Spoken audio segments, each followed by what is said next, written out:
What's going on, everyone? Different day, different hat. This one's a little bit of a saucy number. Hey, it's I can go either a little bit Australian outback or I can go Navy drill sergeant in the Navy.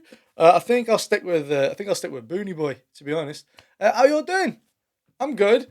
Just maybe slightly not as good as I was maybe I don't know, like half an hour ago, because I've just finished watching the first episode of She-Hulk, and I don't be negative. Don't be negative.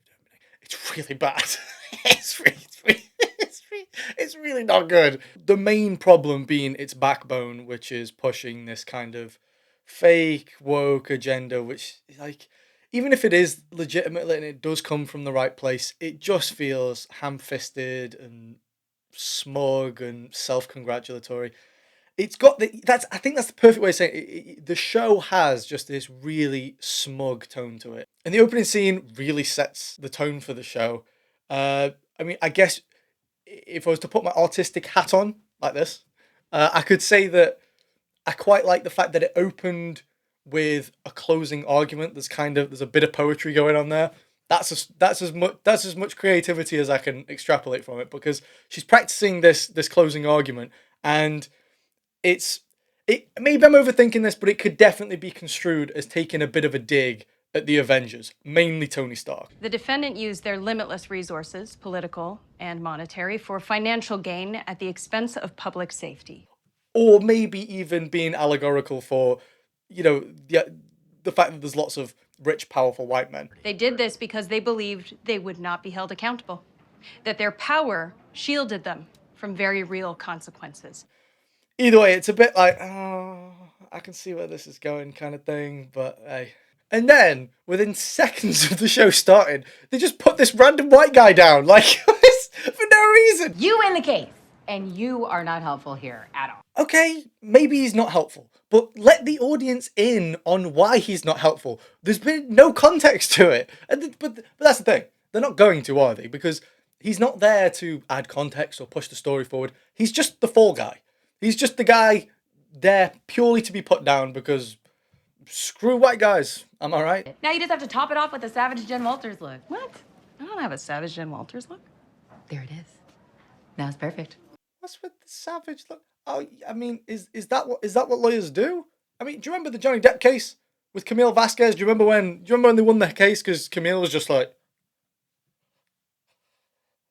you remember that, right? And then, of course, this being part of the MCU, she is immediately praised. It's so great, Jen. There is a reason why you were handpicked to go against GLKNH, okay? The leveling up is happening. They're immediately placing her on top of this pedestal. She's not had to walk up it. She's just been placed on top of it. And her friend's already praising her. Why don't you show us through story how good of a lawyer she is? Let us pick up on the subtext. Don't just say, here she is, and she's good. Even fictional characters have to earn accolades. You can't just say they're this thing and then expect people to be like, oh, yeah, great. Oh, I respect this character. You can just Hulk out? Blow everyone's minds? Oh, well, the only hulking out I'm going to do is in the legal sense. Oh, I wish that was true. I'm starting to realize I might even have to break this down into like a whole series of YouTube videos, because we're like, this is literally all within the first minute of the show. God, how did they manage to compress this many tropes into the first minute of the show? And then the car crash scene. Okay, I'm not going to spend too much time breaking this scene down because YouTube's already done it, because it was released as a preview not long ago. But basically, yes, she's belittling Captain America, and she's so busy sulking about Captain America, she doesn't realize there is a spaceship in front of her. Like a whole ass spaceship on an empty, open road. A spaceship. I get not seeing a squirrel or any other small rodent for that matter. A spaceship. Bruh. And then, of course, she crashes the car. And the funny thing is, I think most fans would have been happier if the credits had just rolled like, yeah, she was talking shit about Captain America and they both just fucking died. Sorry.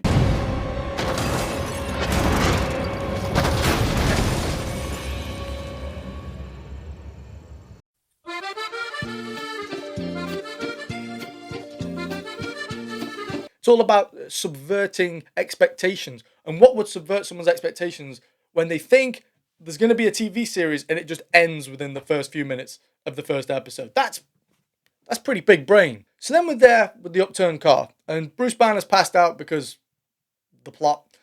So Jen gets out of a seat, and rather than get Bruce out of his seat, she climbs out of the car, walks round to his side of the car, pries open his door, and then presses his seatbelt.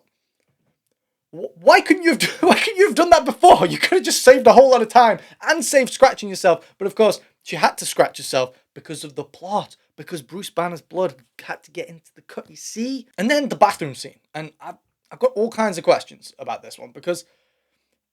So she's in the bathroom. She's trying to clean herself up. She's all covered in blood and dirt and just generally looks a bit crazy. A group of people walk into the bathroom and without question, because they just assume that it's a guy that's done it to her because men, am I right? Maybe people act like that. But the thing is, right, imagine you walk into a bathroom and someone is in there desperately trying to get blood off their clothes. They're covered in mud. They're generally looking a little bit crazy. You're going to be like, oh, okay, I'll just leave it to it. Honestly, I am the worst person in the world because I was like, oh, sick, they got Queen Latifah to do a cameo. It's not Queen Latifah. And then she stood outside the bar, and of course, the very first people that walk out of the bar happen to be three. How can I put this without getting my videos destroyed by the algorithm? Rapé. The very rapé men, if you know what I'm saying. Read between the lines. The very first people. Now, I will give them kudos. One of the rapé gentlemen is a black guy. Now, usually, they wouldn't portray someone of colour doing something bad because only white man evil. So I will give them kudos for that. I'm praising She-Hulk because they made a black guy rapé. Do you see what I'm working with? And don't get me wrong, this kind of thing happens all the time. I've seen this firsthand. The amount of times I've seen guys at bars and clubs just be weird and creepy with girls, it does happen. But it's not the theme, it's how you deliver it and it's how you deal with it. And it's so ham-fisted and just on the nose. You don't allow the audience to infer or read subtext, or you just insult everyone's intelligence, rub it in their face and go, do you get it? Do you get it? Do you get it? It undermines the message you're trying to put out there. Because you could have made a good observation, but you dealt with it in the wrong way, and it just ends up annoying the audience rather than making them think. It requires nuance. It requires finesse. You have to put thought into these things. It's just down to the writing. That's it. It's just down to the writing. Having a good message is one thing, but you need to be able to write it into a compelling story. And if you're just going to rub it in the audience's face and insult their intelligence, that's not the way to go about it. The way it synthesized gamma, I was able to use it to completely heal my arm. Oh, because I'm better than you? Literally been a Hulk for one day and already belittling Bruce Banner. This guy, do you remember when the Hulk used to smash stuff? Do you remember when Hulk smashed? Me too. It just doesn't happen. He's been completely neutered up until this point. We don't need him to be belittled any further. Come, allow the guy, man. Allow him. So Bruce tells her that she's a Hulk and that it can't be cured. And you might think that she has like this moment of awakening, or like maybe just breaks down. Not quite. There is no going back to what you were before. Oh, what? Jen, what is it? What do you need?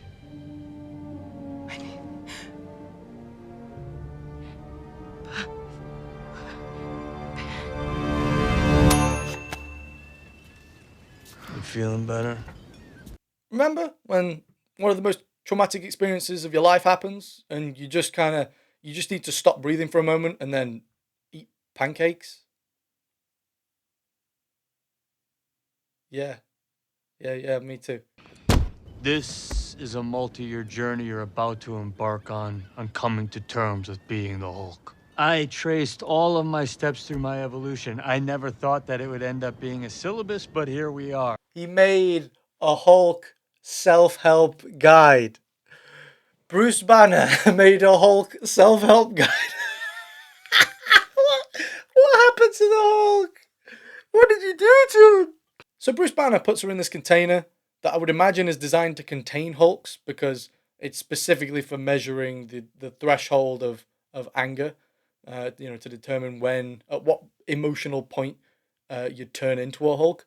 But she just breaks the door off and just gets out. Yes, yes.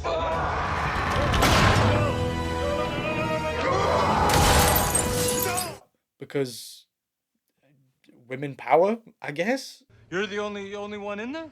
As far as I can tell. You don't have another guy to wrestle with for 10 years. Cool. Bruh. Subtle. Really subtle. And also managed to completely undermine Bruce's entire struggle over the last decade plus. Completely undermined it. Hold up. Just rewind that a sec. Cool. Bruh. Ladies and gentlemen, I think we just got our first Hulk moment. Bruh. That was a Hulk. Bruh. That was a Hulk. Bruh. Outstanding. Outstanding delivery. 10 out of 10, bruh. Outstanding delivery. 10 out of 10, bruh. Moment, bruh. Now, another problem I have is with the CGI. Now, we know that the CGI of She-Hulk is a little bit ropey. It looks kind of weird. It's that uncanny valley kind of area. But the thing is, Bruce Banner looks fine. His character looks great. Now, I would imagine this is because of assets from previous films. It's because they've worked on the Hulk in previous projects. I would imagine, that's made him... It's probably just been a quicker process to animate him. Bruce Banner looks really good. But then you put him next to She-Hulk and it's like, ugh. What happened? Bruh. But like I say, She-Hulk has just landed in that uncanny valley, and it's not bad CG. It's just like you look at it and it's just not quite right. There's something, just something isn't clicking. I'm great at controlling my anger.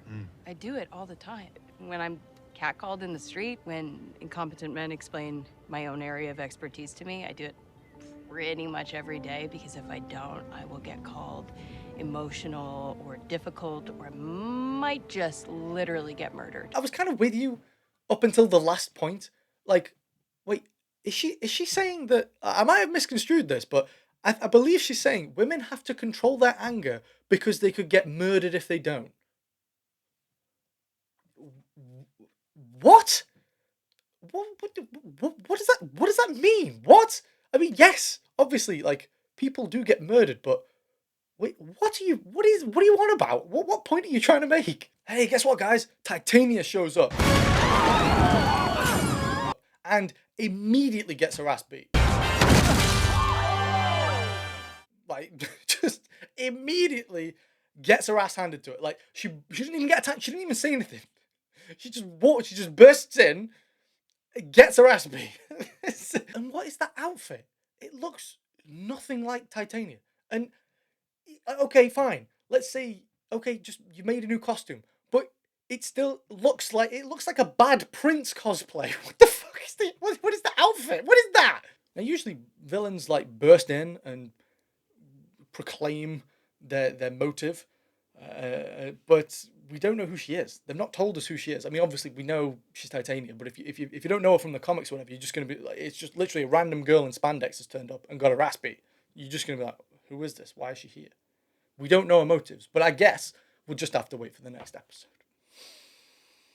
Oh, I can't wait. Hey, thanks for watching this one. I hope you enjoyed the video. I hope you have a good day. I hope I can see you in the next video too. So until then, yeah, take care of yourself. See you guys.